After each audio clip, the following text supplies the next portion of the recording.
Hey, what's up guys? I hope you had a great January. So I'm trying something new this year. At the end of every month, I'll be releasing something called the NatesMovies Movie Roundup.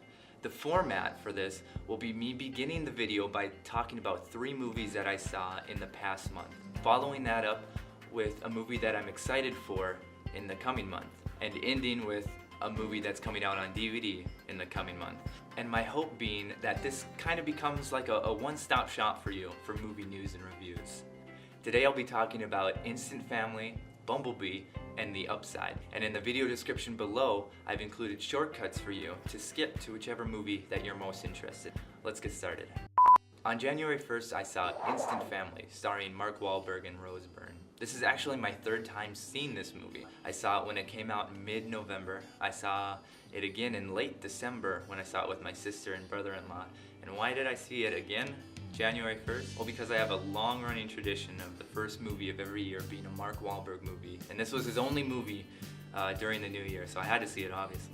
Now on to the movie itself. Now Instant Family is marketed as a family-friendly and family-oriented movie, but the profanity throughout the runtime actually skews it more adult, with one very pronounced F word, at least 20 S words, and other harsher profanities sprinkled throughout. This is probably more for the parents than the children. But the core of the film is great. It has an important message about hardships, families, and raising children. And the director, who is an adoptive parent himself, says he wanted to give prospective adoptive and foster parents a little taste of the difficulties that arrive in this process. Here's a clip. Okay, tuck in everybody. Where's my potato chips? Oh, we're not having chips tonight, Munchkin. Sorry. I want my chips. Let's try some of this meatloaf, okay? No! Hey, I want my chips! not having chips. You sure you don't want to just give her some chips? No, we're not giving her chips. Lita, stay right there. Relax. Watch your feet, okay? Brace me. Hey, don't watch. Be careful, okay? Hey, you give those to me. Give me. Calm down. Don't cry. I'll get it. Just stay there, Mom.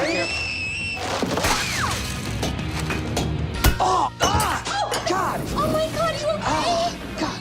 What a... Oh. Lita, duck! What are you doing? What? I'm trying to put it out! With ketchup? Put it out! Stop it! Next up, we have Bumblebee, one of my favorite recent movies. Now, you'd be forgiven if you didn't realize that this was released or even a movie. Aquaman, Mary Poppins, Spider-Man, and Bumblebee were all released within a week of each other, so one was bound to get lost in the mix. Now, the Transformers franchise has a little bit of a reputation to it, and that reason alone may have led you to skip it. But this movie is about as far removed from the explosions and the mindless action and the shouting from the previous movies as you can get, aside from, you know, the whole talking robot thing.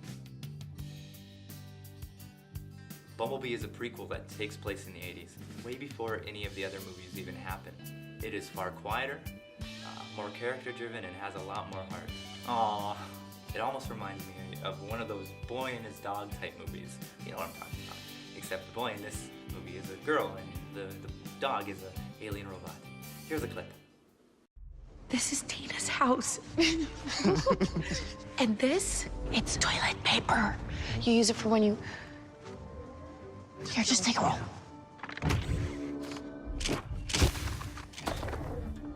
No.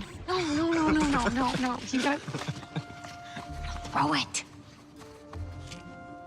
Like this. How bad?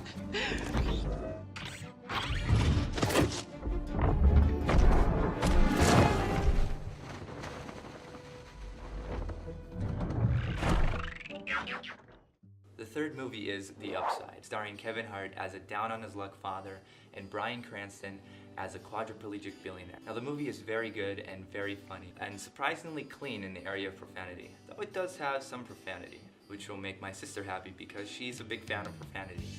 I'm joking, right? Though it does have some fairly crude humor in it that I'd watch out for, including a fairly drawn-out scene involving a paralyzed man in a catheter, so there's that. But the film itself deals with important matters, such as loss, loneliness, parenting, and keeping things in perspective. It would make a great date night movie for those of you that are parents, if you think that debilitating diseases and loneliness are romantic. Here's the trailer. Which car is yours? All of these to the right. Oh my God. They're not practical. Exactly. You can have any girl you want. What about this lady with all the Botox? I'll be perfect for each other. You can't move your body, she can't move her face.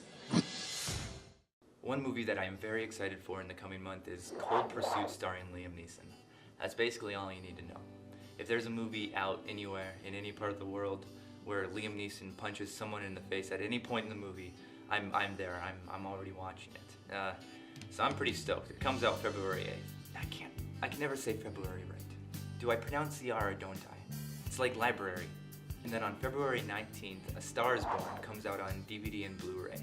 Now this movie is still in theaters, but I'm probably just gonna wait for the home video so that I can check it out before the Academy Awards on the 24th, where it is nominated for Best Picture. Okay, well this has been the very first NatesMovies Movie Roundup. Let me know what you thought and tell me what movie you're excited for in 2019 in the comments below. Bye.